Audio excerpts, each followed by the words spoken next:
안녕하세요. 소리의 가치입니다. 구독과 좋아요, 알림 설정 부탁드려요. 오늘의 사연 시작할게요.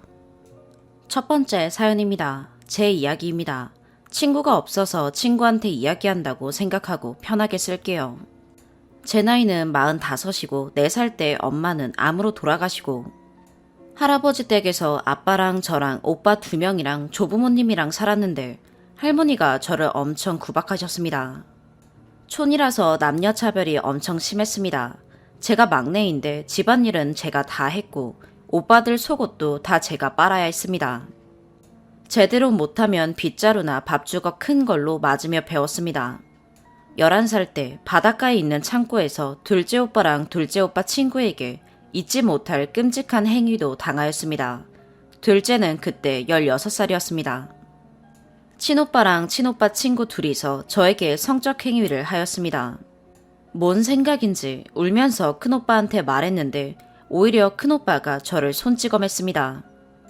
큰오빠는 당시 19살이었는데 본인 공부하는데 집안 시끄럽게 하지 말고 여자가 지 몸 관리 못한 거 부끄럽고 더러운 거라고 입 다물라는 말을 들었습니다.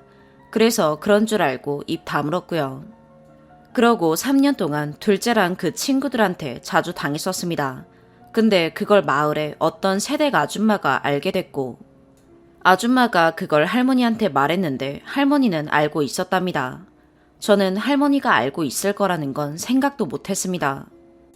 방에서 새댁 아줌마랑 할머니가 얘기하는 걸 몰래 들었는데 할머니가 다 아니까 어디 가서 아무 말도 하지 말어 하는 소리를 듣고 무너질 세상도 없는데 무너지는 것 같았습니다. 할머니가 내심 둘째를 혼내줄 거라고 기대했던 것도 같네요.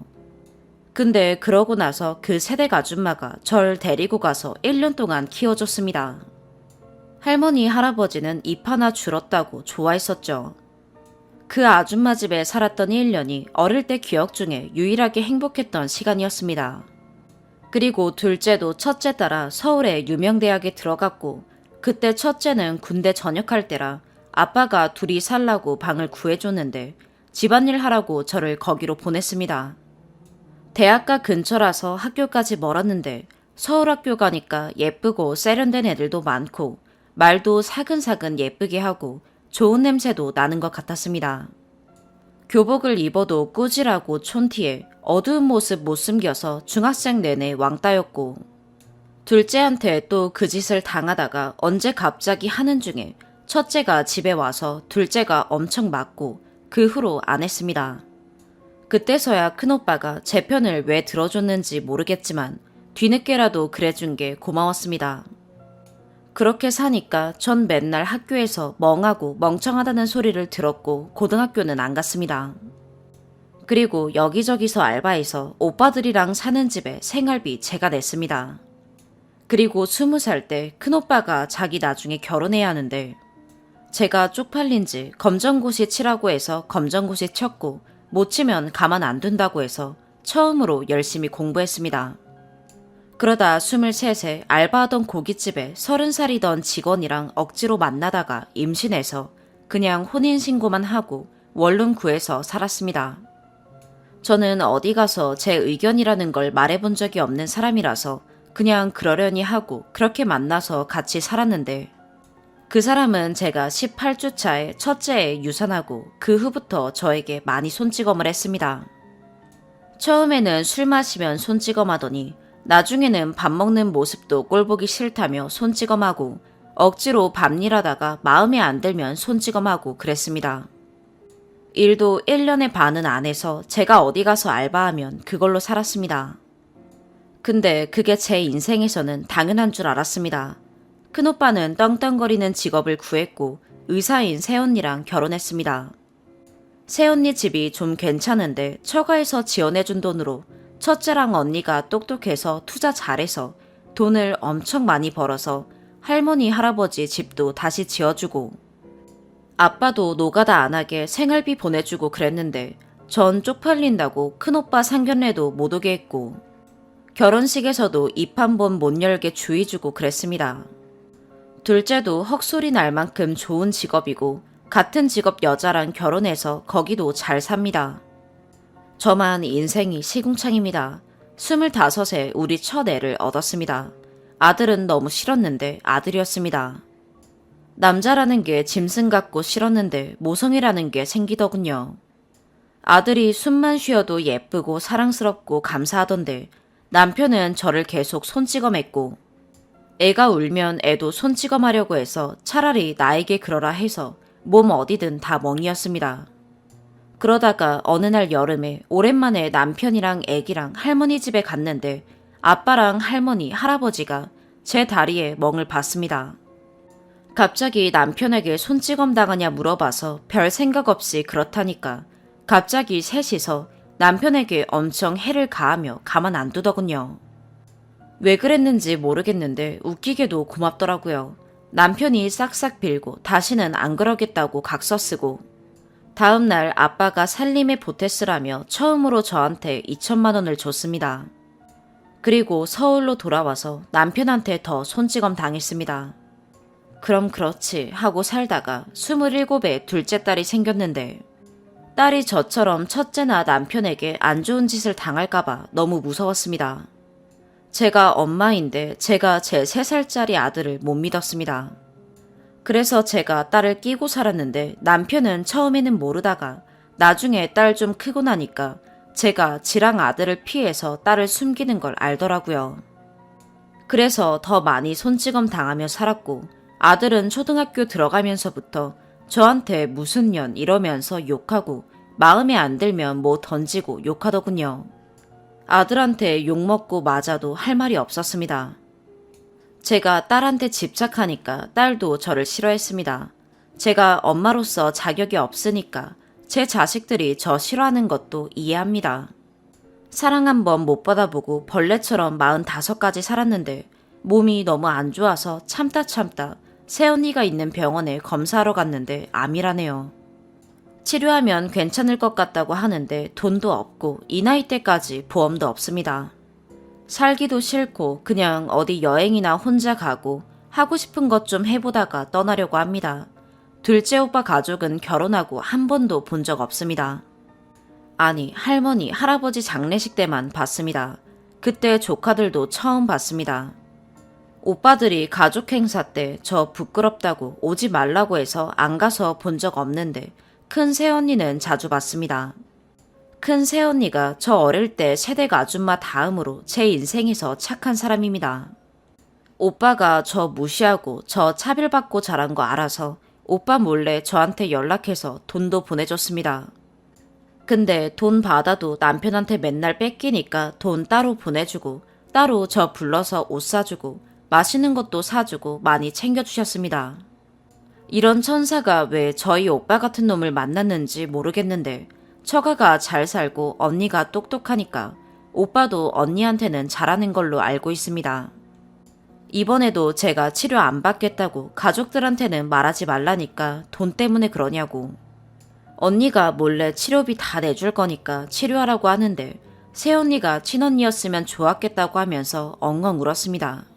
언니도 엉엉 울었고요. 큰 새언니가 올해 50인데 참 우아하고 예쁘고 똑똑하고 멋집니다. 왕비님 같고 다음 생에는 언니 같은 여자로 살아보고 싶습니다. 여행이나 가고 하고 싶은 거나 좀 하다가 떠나고 싶다니까 언니가 일단 하고 싶은 대로 살아보라고 그러라고 했습니다. 일주일 전에 경기도에 오피스텔 하나 구해주고 달에 300씩 보내준다고 하고 싶은 거 하라고 했습니다. 미안해하니까 친언니 해준다고 그냥 저 하고 싶은 대로 하라고 눈 딱 감고 받으라고 해서 염치 없이 받기로 했습니다. 해외는 못 나가니까 제주도라도 한번 가보고 싶다니까 언니가 1등석 비행기표 사준다고 해서 열흘 뒤에 갑니다. 호텔도 언니가 예약해줬는데 제가 운전을 못해서 버스나 택시 타고 다녀야 해서 걱정입니다. 여행이 처음이라서 길이라도 잃을까 무섭고 어디를 가야 하는지도 모르겠으니 아줌마가 갈 만한 제주도 여행 코스 추천해주면 고맙겠습니다. 걱정이지만 일단 설레는 마음이 큽니다. 제 자식들 처음 낳고 안아봤을 때만큼 설레는 것 같습니다. 떠나기 전에 이제 할머니가 됐을 새댁 아줌마 보고 싶은데 연락처를 몰라서 못 보는 게 한이고 내 자식들한테 아무것도 못 해주고 저 같은 사람이 보석 같은 애들 낳아서 쓰레기 같은 인생을 물려준 게 한입니다. 좀 더 어릴 때는 가족에 대한 증오랑 복수심이 있었는데 나이 들면서 그마저도 없네요. 인생 처음으로 하고 싶은 거 하다가 조용히 눈 감고 싶은데 조금 있으면 몸이 더 아플 건데 그건 무서워서 더 안 좋아지기 전에 그냥 눈 감아야 하나 고민입니다. 하늘에 먼저 가 있을 엄마가 너무 보고 싶습니다. 엄마 기억도 안 나는데 보고 싶습니다. 하늘 가면 먼저 떠난 할머니 할아버지에게 저한테 왜 그랬냐고 좀 따지고 싶네요. 일주일 동안 혼자 조용히 지내니까 생각도 많아지고 제 인생 하소연 한번 하고 싶어서 글 적어보는데 이렇게 모든 걸 털어놓는 건 처음입니다. 누구라도 좋으니 위로해주면 마음이 덜 외로울 것 같습니다. 고구마 스토리라서 죄송하고 제주도 여행 추천 부탁드려요. 추가. 아침에 일어나서 달아준 답글들 다 읽어보았습니다. 제 생에 이렇게 많은 사람들에게 위로받은 게 처음이라 아침부터 많이 울었고 너무 신기하네요. 댓글 달아준 감사한 분들에게 직접 감사 댓글을 달고 싶지만 아줌마라 손도 느리고 게을러서 추가 한번 해봅니다. 칭찬받고 잘한 적이 없어서 글 잘 쓴다는 칭찬이 너무 감사하네요. 남의 인생에 대신 울어주고 마음 아파해주고 응원하고 뭐라도 사주겠다고 하고 대신 화내주는 분들 마음이 너무 천사라 굉장히 제 마음이 따뜻해집니다. 착하고 고운 마음이 여러분의 인생 곳곳에서 빛나기를 진심으로 기도하겠습니다. 할머니 제사에서 봤던 둘째 오빠의 큰딸이 그때 5인가 6인가 그랬는데 새언니들이 저한테 아가씨라고 부르니까 저더러 아가씨 하며 제 입에 송편 하나 넣어주고 웃던 모습을 제가 잊을 수가 없네요. 둘째 오빠가 제 옆에 못 있게 해서 조카들이 가까이 있지는 못했지만 조카 생각하여 복수는 내려두고 제 마음에 다 안고 가기로 했습니다. 그리고 여러분들 글 보고 용기 냈습니다. 제가 어릴 때 피아노를 한번 배워보고 싶었는데 이번에 한번 배워보려고 합니다. 당신은 사랑받기 위해 태어난 사람 배워가지고 저희 애들한테 쳐주고 싶은데 되려나 모르겠네요. 착하고 불쌍한 저희 애들 인생에 여러분같이 고운 사람들이 곁에 많이 있어주면 좋겠다는 생각도 듭니다. 그리고 저희 엄마도 암으로 돌아가셨는데 저도 암 걸린 거 보면 제 인생이 너무 힘들어 보여서 엄마가 엄마 옆으로 오라고 그런 거 아닌가 싶네요. 이렇게 털어놓고 위로받으니까 마음이 너무 가벼워서 진짜 뭐라도 할 수 있다는 생각이 들고 추천해준 제주도 여행지 참고해서 잘 가보겠습니다. 택시 빌려서 갈 수 있는 건 몰랐는데 알려주셔서 감사합니다. 그리고 절 욕하는 답글에 또 답글 달며 싸우지들 마세요. 그런 거는 저에게 하나의 타격도 되지 못합니다. 그러니 고운 마음이랑 입에 분노를 담지 마시길 바래요. 고운 건 곱게만 쓰면 좋겠습니다. 아침부터 제가 뭔 소리를 이렇게 해댔는지도 모르겠는데 그래도 행복합니다. 여러분이 저에게 용기와 위로를 주었으니 대신 여러분 인생에 힘들고 괴로울 일들은 제가 다 안고 가겠습니다. 여기 저한테 모두 액땜했다 생각하시고 앞으로 여러분 인생에 진정한 꽃길만 펼쳐지길 진심으로 바라겠습니다. 두 번째 사연입니다. 광복절이었어요. 저는 아침잠이 많은 반면 남편은 아침잠이 없고요. 휴일에 제가 늦게 일어나는 날이면 남편이 아이 아침을 챙겨줍니다. 평일엔 제가 아침 다 챙깁니다. 저는 아침 잘 안 먹고요. 아침에 달그락거리는 소리가 나서 깨보니 남편이 아이 아침밥을 차려줬고 아이 혼자 먹고 있었어요. 평소에 제가 자고 일어나서 나오면 남편은 저한테 일어났냐고 말 걸고 아이랑 같이 밥을 먹고 있는데 오늘은 아이 혼자 먹고 남편은 창밖만 보고 있더라고요. 무슨 일이 있었나 생각하고 주방으로 갔는데 김치참치 볶음을 했던 게 보였습니다. 아이 밥 차려준 반찬은 김치참치 볶음, 김, 미역국이었고요. 이번에 산 김치가 젓갈 냄새가 많이 나서 아이가 안 먹는다고 남편한테 말도 했었는데 그걸로 볶아서 줬더라고요.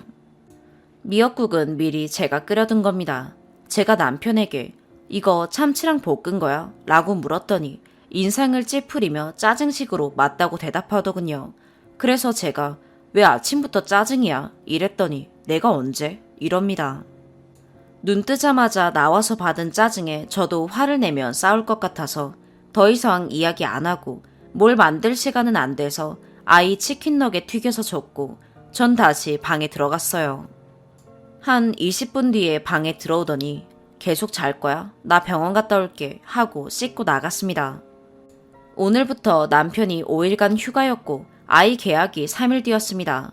코로나 때문에 멀리는 못 가고 동네에 내일부터 이틀간 캠핑 갈 계획이 있었어요. 무슨 일이 있었는지 자기가 왜 아침부터 인상을 쓰고 있는지 설명이 먼저고 대화가 먼저라고 생각했는데 말도 없이 그냥 나간다고 하니 저도 짜증이 났고 기분을 정리할 시간이 필요한가 보다 했어요. 그래서 저도 대꾸 안 하고 그냥 가만히 있었고요. 평소 피부 질환이 있어서 계속 피부과를 다니던 상태였기에 피부과 잠깐 가는 줄 알았습니다. 근데 백신을 맞고 왔습니다. 백신의 위험성에 평소에 많이 대화를 나눴고 저는 몸도 약하고 해서 걱정이 많았어요. 예약을 해야 하나 말아야 하나를 주제로 둘이 많이 이야기했거든요. 남편은 회사 때문에 진작 9월 중순에 예약해둔 상태였고 분명 전날까지만 해도 늦게 맞을 수 있으면 미뤄본다. 컨디션 좀 만들어서 맞아야겠다. 이런 식으로 대화했습니다. 참고로 백신 맞는 날 포함해서 회사에서 백신 맞으면 3일 병가를 줍니다. 휴가 첫날 백신 맞는다는 말도 없이 갑자기 맞고 온 남편에게 저는 어떻게 상의도 없이 마음대로 맞을 수 있냐 화를 냈고 남편은 이게 화낼 일이냐 그냥 자녀 백신 떠서 맞은 거다. 일상생활해도 된다. 휴가 못 갈까봐 그러냐. 일어나지도 않은 일 가지고 화 좀 내지 말고 못하면 그때 화내라 라고 합니다. 저는 백신 맞는 게 되게 큰일 같은데 남편은 그냥 독감주사 같은 거다 하고 화를 내는 저를 이해 못합니다. 백신 맞는 걸 상의 없이 맞은 것도 화나지만 단순히 주사 맞고 온 것보다 아침부터 모든 일이 단계적으로 터진 거거든요. 아침에 아이가 밥을 차려줬는데 밥그릇을 손으로 치면서 아빠 밥 너무 많아요 했대요. 정작 아이는 이 행동을 했는지 기억도 못합니다. 아이가 잘못된 행동을 했으면 밥그릇을 손으로 치면 어떡하냐. 그건 잘못된 행동이다. 그러지 말아라 하고 혼을 내든 가르쳐야 하는 게 부모라 생각하는데 제가 보기에 남편은 본인이 그냥 감정이 상했고 화가 나 있었어요. 평소 남편이 친구 같은 아빠를 한다고 하는데 제가 생각하는 친구 같은 아빠는 아이의 눈높이에서 이해를 해주는 것 같거든요.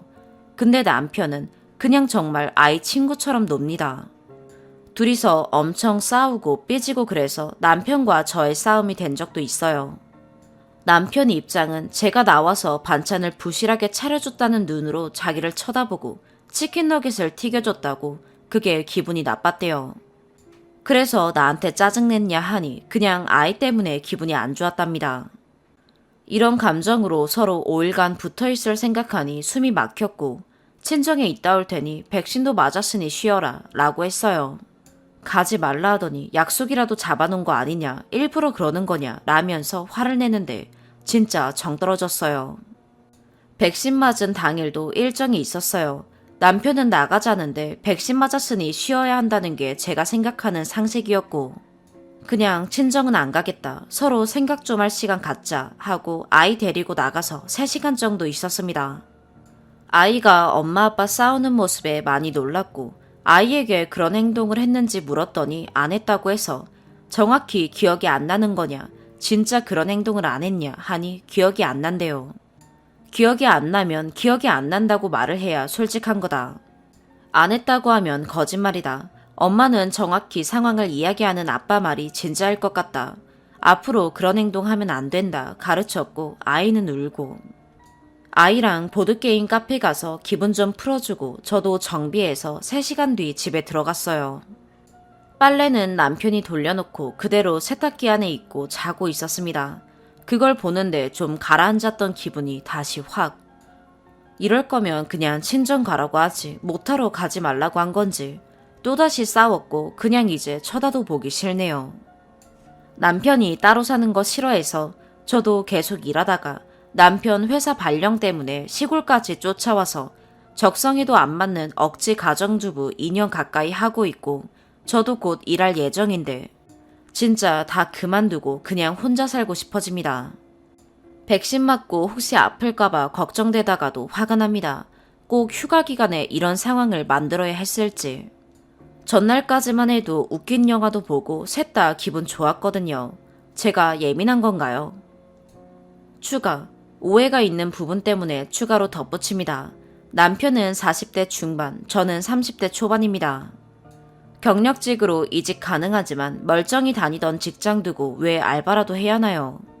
그만두고 같이 이 지역으로 오길 바란 건 남편이고 남편 회사 다른 분들은 대부분 주말 부부고 기숙사 제공됩니다. 2년 가까이 아는 사람도 없이 코로나로 집에 있다가 제가 우울증 오기 직전이라 아이 계약하면 이력서 넣기로 이야기된 상태입니다. 아니면 가게를 오픈할지도 고민 중이었고요. 참고로 작년에 아이 1년 동안 집에서 온라인 수업했습니다. 아이는 10살이고 더 이상 계획 없습니다. 세탁기는 남편이 빨래 분리를 잘 못해서 제가 웬만하면 돌리지 말라 했고 제가 색 분리해서 매일 돌립니다. 360일은 세탁기 돌아가고 밀리지 않습니다. 그날따라 본인 검정티가 없었는지 검정빨래 백신 맞기 전에 돌리고 나갔고 그 후에 싸우고 제가 나갔다가 돌아와서도 세탁기 안에 있었기에 이야기한 겁니다. 그리고 제가 한낮에 일어난 것도 아니고 10시 40분쯤이었어요. 아빠든 엄마든 먼저 일어난 사람이 아이 밥 챙기는 게 당연한 거지.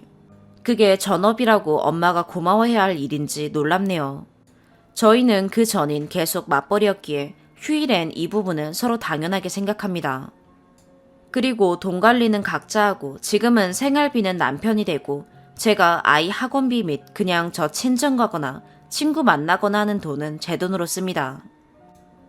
두 번째 추가. 김치 볶아준 거 이야기가 많은데 그거 가지고 전 한마디도 안 했고 아침의 대화는 저게 다였습니다. 여기 글에 적은 건 남편에게 말로 뱉은 게 아니라 그 당시 저의 생각이 그랬던 걸 적은 거예요.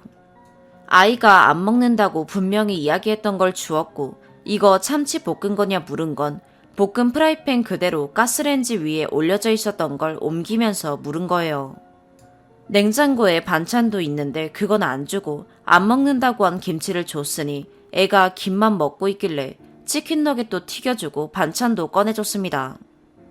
세탁기는 돌리지 말라 한 걸 돌려놓고 몇 시간째 안에 있던 것도 그렇지만 그보다도 서로 싸웠고 저도 혼자 감정을 가라앉히고 싶지만 아이까지 데리고 나가서 케어하고 상황 설명하고 제 기분도 가라앉히려고 노력해서 3시간 뒤 들어갔는데 그냥 남편은 그래 나가라 하고 잠이나 잤구나 느낌이 들었던 게 다시 화난 포인트였습니다. 다시 들어왔을 때 전혀 오늘 일을 돌아보고 감정 정리 안 되어 있고 그냥 아침과 똑같았고요. 친정 간다 한 건 그래야 아이 맡기고 저도 기분 정리할 혼자만의 시간을 좀 가질 수 있으니까 간다고 한 겁니다. 지금은 남편과 대화를 했습니다. 남편 입장은 저에게 아침에는 화가 하나도 안 나 있었고 아이에게 화가 나서 혼자 삭히는 중에 자녀 백신이 떴고 그냥 맞고 온 게 다라고 합니다. 제가 평소 백신에 대해 걱정하는 거 알면서 독단적으로 행동해서 미안하다고 사과받았고요. 저 혼자 너무 많은 생각을 했던 것 같고 댓글 보면서 다시 한번 내가 화가 왜 이렇게 났을지 생각해봤습니다. 30대 초반 커리어 쌓는 게 가장 중요했던 시기에 남편과 아이 위해 제가 더 양보, 희생했다 생각했고 남편도 그건 인정합니다. 여기 내려올 때 전업하면서 그동안 즐기지 못한 시간 좀 보내보라 설득한 것도 남편입니다. 그치만 일 그만둔 지 얼마 안 돼서 코로나가 터져서 그냥 집에만 있었습니다. 그런데 지금은 주말 부부를 하더라도 제가 일하면 아이를 케어해줄 수 있는 사람이 있는 친정 근처로 가서 일을 해야겠다는 생각이 드네요. 제가 무엇 때문에 일도 그만두고 지방 와서 이러고 있는지 혼란스러워졌고 후회도 됩니다. 남편에게도 이야기했고 남편은 잘못했다 같이 있자고 합니다. 그리고 현실적으로 주말에 아이 밥 챙기는 남편이 흔치 않다 감사해라 라는 댓글은 참... 저는 그 정도도 안 되는 사람과는 아마 결혼 안 했을 것 같습니다. 평일 아침밥 항상 챙겼고 코로나로 1년 동안 남편 도시락까지 싸주셨습니다. 제가 조금 부지런 떨면 내 남편과 아이가 잘 먹고 입고 하는 게 좋기도 했고요. 평소 제가 못했으면 남편도 주말에 아이 밥 챙기고 하지 않았겠죠. 다른 집은 모르겠지만 저희 집은 아이 밥 챙기는 건 전업주부 일이 아니라 육아로 생각하고 남편도 그 정도는 합니다. 저는 왜 아침에 서로 기분 별로인데 말도 없이 휴가 일정도 있는데 백신을 맞고 오냐 이게 화난 이유고 그래 요지인데. 전업주부, 아이 밥 이런 말이 많아서 구구절절 더 적었습니다. 댓글 보고 내가 화가 많구나 왜일까 생각했고 결론은 저는 전업보다 사회생활 하는 게 더 활력 넘치는 사람이란 겁니다.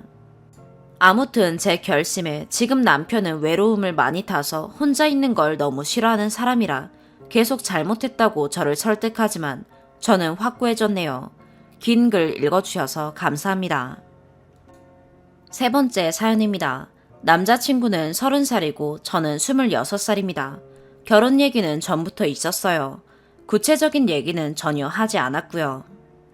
남자친구는 며칠 전에 저에게 30대 초반이나 중반쯤에 결혼하고 싶다 했고 저는 한 30 넘어서 결혼하고 싶다고 얘기를 했죠. 최근 몇 달 전부턴 남친이 착하고 좋은 사람 같은 이유로 저도 남친이랑 결혼하고 싶은 생각이 들었고 그럼 서로 데이트 비용을 아껴서 결혼 자금 모아야겠다라는 생각으로 데이트도 주로 집에서 하고 배달도 안 시키고 집밥 해먹고 있습니다. 이런 제 마음을 아는지 모르는지 남자친구는 계속 아이패드 사고 싶다, 컴퓨터 2대 놓고 싶다, 핸드폰 바꾸고 싶다 이런 얘기를 하면서 저한테 필요한 건 없냐고 하더라고요. 참고로 아이패드는 지금 있는 것도 산지 1년도 안 된 거고 그 전 것도 거의 새 거였는데 중고로 지인한테 팔고 새로 산 겁니다. 근데 지금 건 또 커서 불편하다고 아이패드 새거나 핸드폰 갤럭시 플립 이번에 새로 나온 거 바꾸고 싶다고 합니다. 그래서 저는 남편한테 결혼 자금 모아야 된다는 걸 상기시킬 겸 나는 집을 갖고 싶다고 얘기했습니다. 그러더니 남친이 저보고 그럼 쓴이도 같이 모아야 된다고 하더군요. 네, 당연히 모아야 되는 게 맞죠. 그래서 데이트 비용도 아끼려고 하고 있고요. 이참에 구체적으로 얘기해보잔 마음에 제가 남친에게 얼마나 모아야 결혼할 수 있을까 이러는데 남친이 저보고 얼마나 모을 수 있냐고 물어보더라고요. 참고로 제 월급 거의 최저임금이라는 거 남친도 알고 모아둔 돈도 없는 거 남친도 압니다. 그래서 제가 생각하니 제 월급으로는 50% 넘게 적금을 해도 5년 안에 5천, 진짜 잘해야 7천 될 것 같아서 1억은 모으기 힘들 것 같은데 라고 했습니다. 월급은 세후 170에 적금 100, 핸드폰비, 보험, 교통비 빼도 40 겨우 남는데 점심 안 먹으면서 그 돈 데이트 비용으로 같이 쓰고 있습니다. 6대 4, 7대 3 정도 부담하고 있습니다. 사실 전 제가 저렇게 얘기하면 1억까진 준비할 필요 없다고 말할 줄 알았습니다. 왜냐하면 집이야 돈 부족하면 대출받고 그건 같이 갚으면 된다고 생각을 했거든요. 여긴 지방이라 집값도 싼 편이라 30평대 아파트 분양가도 3억이 좀 넘고 2억대도 가끔 있습니다. 스드메 같은 것도 가격은 천치 차이라고 하지만 가장 친한 친구가 결혼해서 물어보니 코로나라 그런지 운 좋게 싸게 해서 300만 원이라고 하더라고요. 물론 그 다음 주에 다른 지인 결혼식이 있어서 드레스 퀄리티 등 비교가 되긴 했지만 전 원래 스드메에 큰 욕심은 없고 저렴하게 한 지인도 결혼할 당시 너무 예뻐서 그냥 그런 건 형편에 맞춰 욕심 크게 안 부리면 된다고 생각했거든요. 그래서 저는 5천에서 7천 정도 생각하고 오빠한테 1억 모으긴 힘들 거라 했더니 오빠가 하는 말이 그러면 곤란하다고 합니다. 마치 아무리 못해도 1억은 있어야 된다고 하는 것처럼요. 그래서 오빠가 생각할 때는 결혼 비용이 어느 정도 있어야 되냐고 물어보니까 2억은 있어야 된대요.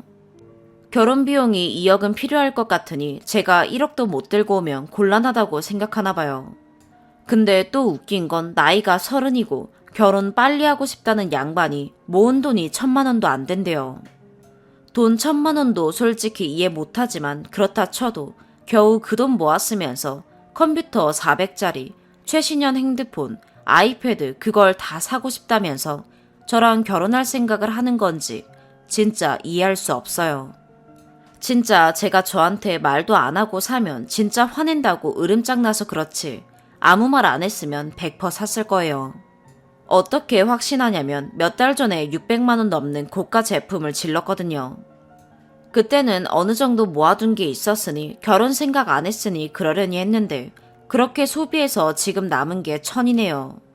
이런 거 생각하면 사실 결혼 비용도 반반이 아니라 저에게 기대고 있는 건지 저희 부모님이 잘 살아요. 금수저, 운수저도 되지는 않지만 남친에 비해 꽤 좋은 동네, 좋은 아파트에서 살고 있습니다. 저는 저희 집이 한 번도 부자라고 생각하지 않았고 그나마 부모님이 열심히 아끼고 운이 좀 좋아서 잘 됐다고 생각하긴 하지만 부자라곤 전혀 생각 안 합니다. 근데 남친이 저보고 좋은 동네, 좋은 집에 산다고 얘기한 적이 있습니다. 저희 집에 비해 자기네 집은 너무 초라하다고요.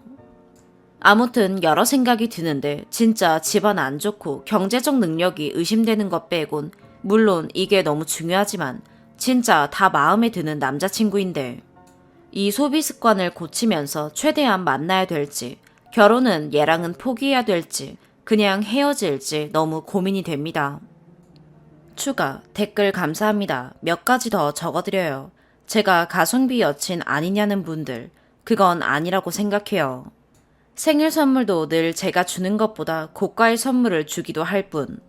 지금은 바빠서 못 놀러 가지만 바쁘지 않을 때는 제가 어디 가자고 하면 많이 가기도 하고 맛있는 것도 종종 사줍니다. 집밥 데이트를 하는 건 제가 월급에 한계가 있어 데이트 비용을 많이 못 내는데 또 오빠랑 결혼할 생각을 하니 오빠가 버는 돈도 아끼고 싶더라고요. 그리고 요리를 전혀 할 줄 몰라서 연습할 겸 시작했는데 생각보다 재밌고 결과물도 좋아서 자주 하고 있습니다.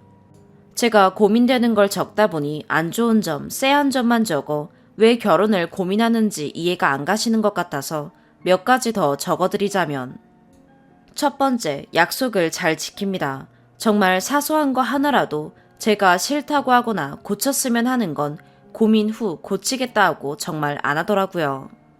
뭐뭐 하면 너랑 못 사귀어 헤어질 거야 이렇게 극단적으로 얘기한 것도 아니고 이럴까봐 걱정돼 안 했으면 좋겠어 이런 식으로 가볍게 얘기한 것도 안 한다고 하면 안 하더라고요. 이게 가장 결정적인 이유입니다. 두 번째, 집안일도 잘합니다. 아무리 바쁜 날이어도 이틀에 한 번은 꼭 세탁기 돌리고 쓰레기도 자주 버리고 집에서 밥 먹는 날은 설거지는 꼭 오빠가 합니다. 참고로 요리는 저 혼자 할 때도 있지만 보통 둘이 같이 합니다. 세 번째, 경제 능력. 지금은 오빠가 돈을 1000만 원밖에 못 모아놨다고 말은 했지만 실제로도 그게 맞고요. 다만 지금 현재는 못 버는 편은 아닙니다. 세후 400이 넘는데 더 오를 수도 있겠죠. 서로 잘 아끼면 지금은 1000만 원 뿐이지만 5년 후엔 결혼 자금을 부족하지 않게 모을 수 있지 않을까란 생각이 들어요. 세후 400이 넘는데 왜 1000만 원밖에 못 모았냐 하시면 일이 잘 풀려서 갑자기 연봉이 오른 거라 연봉이 오른 지는 얼마 안 됐고 최근에 차를 사서 큰 지출이 있어서입니다. 물론 그 외에도 지출은 좀 있었겠지만요. 다만 이 직업이 안정적인 건 아니고 또 이직하면 연봉이 낮아질 수 있는데 오빠가 이직 생각도 있기에 변동사항이 있을 수도 있겠지만 아무튼 결혼을 생각하기에 엄청 나쁜 조건은 아니라고 생각해요. 다만 고민되는 건 어쨌거나 30이 될 때까지 1000만 원밖에 못 모은 소비 습관, 더 낮아질 수 있는 연봉, 결혼할 때 지원이 없을 듯한 가난한 시댁, 친정은 자세한 얘기는 안 했지만 못해도 혼수 비용은 지원해 줄 것 같아요. 위에 장점이 있어도 이런 문제가 있다면 역시 결혼은 아닌 걸까요? 네 번째 사연입니다. 남친이 연애 초반부터 가끔 저한테 그럼 쓰니가 사는 거야 라는 말을 해요. 데이트 비용은 남친이 조금 더 내긴 합니다. 이건 인정해요. 하지만 그렇다고 제가 돈을 아예 안 쓰거나 하진 않습니다. 정확하게 따지진 않았지만 6대4, 7대3 이 정도일 것 같아요. 처음에 저 얘기를 들었을 때는 사귄 지 한 달도 안 됐을 극초기에 둘이 다른 지역으로 놀러 갔을 때였는데 저녁에 고깃집을 먹고 술이 좀 들어갔는데 술이 더 먹고 싶었던 저는 2차를 가고 싶어 했습니다. 그래서 편의점이라도 들려서 맥주라도 사갖고 가자라고 했는데 남친은 별로 내키지 않다가 그럼 써니가 사는 거지 라고 하더라고요. 데이트이고 아니고를 떠나서 원래 적극 권유한 사람이 돈을 내는 게 맞는 거라 생각했고 상대방이 내켜하지 않았을 땐 더더욱 돈을 내는 게 맞는 거라 생각한 저는 제가 낼 생각을 갖고 있었는데 티는 안 냈지만 뭔가 되게 기분이 별로더라고요. 사귄 지 별로 안 됐으니까 내가 돈을 안 낼 거라 생각했나 보다 라고 그땐 그냥 넘겼는데 그 이후로도 저런 식으로 얘기를 종종 하더라고요. 많게는 일주일, 적게는 2주에 한 번 듣는 것 같아요. 또 어제는 복날이라 거하게 먹어서 둘 다 상당히 배부른 상태였는데 제가 오늘 밥 먹고 디저트 먹고 싶던 게 있었는데 배불러서 못 먹겠다. 그래서 뭐냐고 묻길래 제가 초콜릿이라고 했습니다. 편의점에서 쉽게 보이는 초콜릿입니다. 저는 배불러서 안 땡긴다고 됐다고 했지만 초콜릿은 두고 먹을 수도 있으니 내일 아침이라도 먹으면 되는 거 아니냐고 남친이 귀엽고 데려가더라고요. 그 초콜릿을 가리키며 이거냐고 묻더라고요. 큰 거, 중간, 작은 거 이렇게 세트 구성으로 묶여 있었습니다. 제가 먹고 싶었던 맛은 제일 작은 거에는 없고 큰 거, 중간 거에만 있었습니다.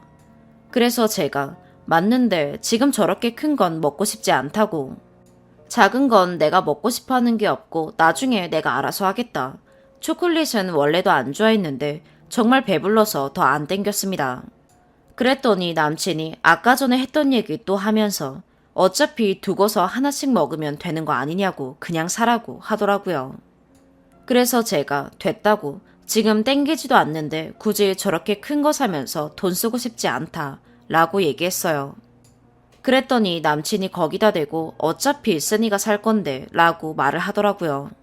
원래 남친한테 사달라고 꺼낸 얘기도 아니고 제가 사러 가자고 편의점 데리고 온 것도 아닌데 근데 저렇게 딱 얘기하니까 뭔가 기분이 좀 그렇더라고요. 왜 저런 말을 얘기하는지 모르겠어요. 사달라고 할까봐 미리 딱 선을 긋는 건지 저녁은 본인이 3만원 계산했으니 1, 2만원짜리 초콜릿은 저보고 계산해라 이건지 그냥 제가 먹고 싶어하는 건 네가 내라 내 돈 쓰기 싫다 이런 건지 저런 말하는 얘기는 심리가 대체 뭘까요? 여러분이 생각하기엔 저런 말하는 남자는 어떤 것 같나요? 추가, 돈 쓸 때 제가 눈치 주는 거 아니냐 하시는 분들 첫 번째 사례 예시를 들었을 때처럼 사귄 지 얼마 안 됐을 때 저런 거 얘기 꺼내는 거 듣고 혹시 내가 돈 안 낼까봐 부담스러운 마음에 저런 얘기를 하는 걸까 라는 생각이 들어서 그 이후로는 내가 사줄게 사줄까? 라는 말을 하고 뜻하지 않게 남친이 꽤 돈을 냈다 할 때는 그 비슷하게 낼 때까진 제가 계산한다던가 그걸로도 부족하다 싶을 땐 남친 집에서 필요한 물건들을 추가적으로 구매해서 돈을 쓰는 편입니다. 거하게 얻어먹고 디저트도 안 사는 게 괘씸해서 그런 거다 하는 분들은 제가 거하게 먹었다는 건 비싼 걸 먹었다는 게 아니라 그냥 배부르게 먹었다는 표현입니다. 15,000원짜리 삼계탕 2그릇 먹고 찹쌀 추가해서 먹어서 배가 너무 불러서 거하다란 표현 쓴 겁니다.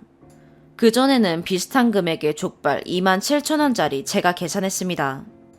디저트 먹을 바에야 밥 더 먹자는 주의라서 카페는 원래 안 가고 그리고 둘 다 커피를 안 좋아합니다. 그날 밥을 남친이 샀으면 그 다음엔 제가 사는 둥 이런 계산입니다.